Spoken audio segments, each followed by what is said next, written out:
Are your chord changes sounding messy, buzzy, or even slow? Well, let's fix that today with 3 simple fill-based tricks you can try right now. Let's get into it. Most beginners try to think their way through chord changes, and that's why they fall apart. These 3 tricks I'm going to show today will make your hand move on autopilot so you don't have to think at all. So when you change chords, your hand shouldn't really lift off the fretboard too much. You really want to make it rotate around, right? And that's where the pivot finger comes in. So a pivot finger is just one finger that stays touching the strings while your hand kind of rotates and moves around it. So think of it like a door hinge. Your hand kind of rotates around that one contact point instead of jumping into midair all the time. All right, so I'll show you a demonstration. If I'm going from a C to an A minor, I know that I'm sharing my index is sharing that one note there on the B string on the 1st fret. So what do? Well, that's my pivot finger, right? So my pivot finger stays planted there while I just move these 2 fingers onto my A minor, right? So it's an easier and quicker transition. So from the C, I pivot that index and I'm just moving these 2 fingers onto the A minor there. Makes it a lot easier than kind of lifting up my fingers, trying to plant down all 3 fingers again. From a G to a D, I know that I'm sharing my ring finger here on the 3rd fret on the 2nd string. So again, that's my pivot finger. I play my chord, I keep that finger down, that pivot finger, and I change to a D. And it just makes it a lot easier to change chords, and yeah, it just keeps things simple. It does take a bit of practice, but the more you kind of do it, things do get a lot easier. It's to say if I'm going from a G to a C add 9, I love this chord change because it's nice and easy.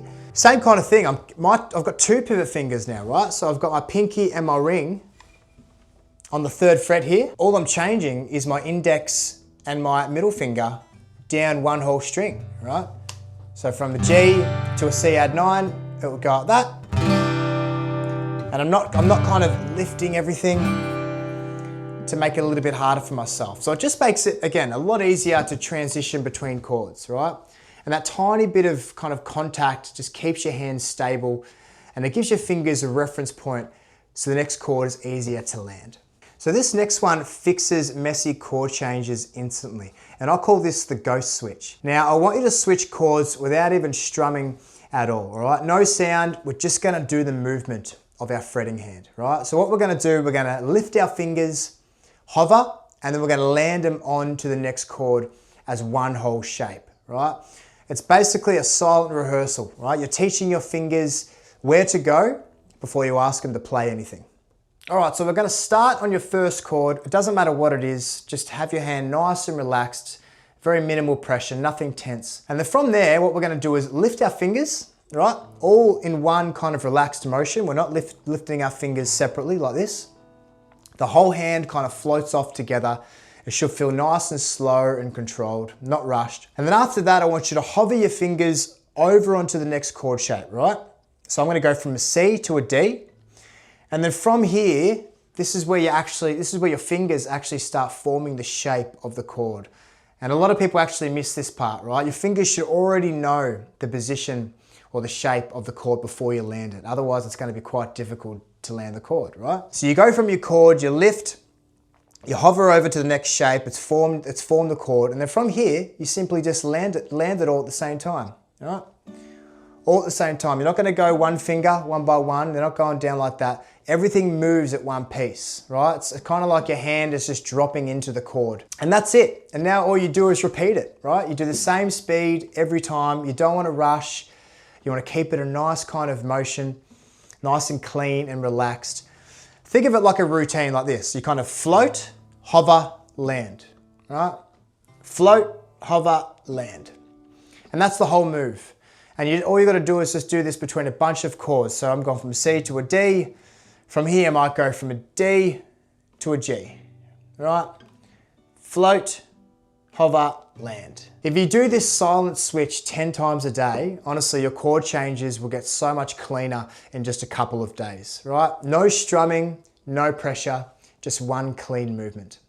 All right, so this next one is a game changer to fix that messy timing.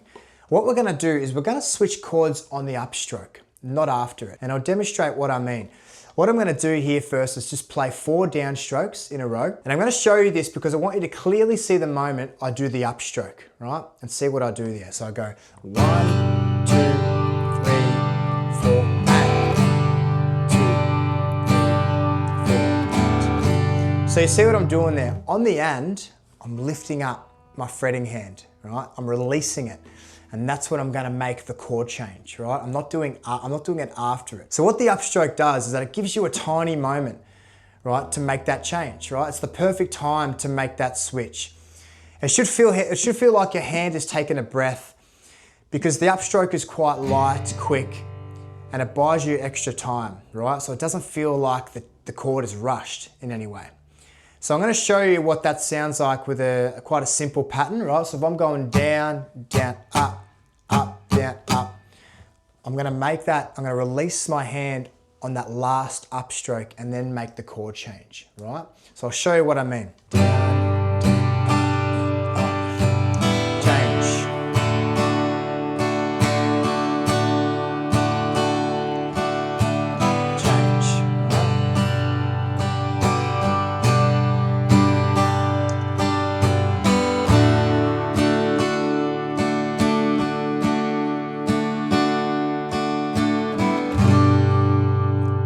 So just remember, always on the upstroke is when you want to change the chord. That's really going to help with your timing and chord changes, right?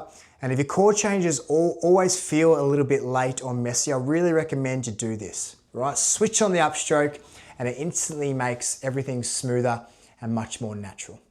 And that's it. We've got pivot finger, go switch, and those mid-strum changes. And if you want smoother strums on top of this, guys, grab my free starter pack. I'll link it down below. It's going to give you everything you need to know to strum that guitar of yours. All right, guys, thanks again for being here. I really do appreciate it. If you haven't yet, like the video and subscribe to the channel. It would mean a lot. And I'll catch you up in the next video. Cheers.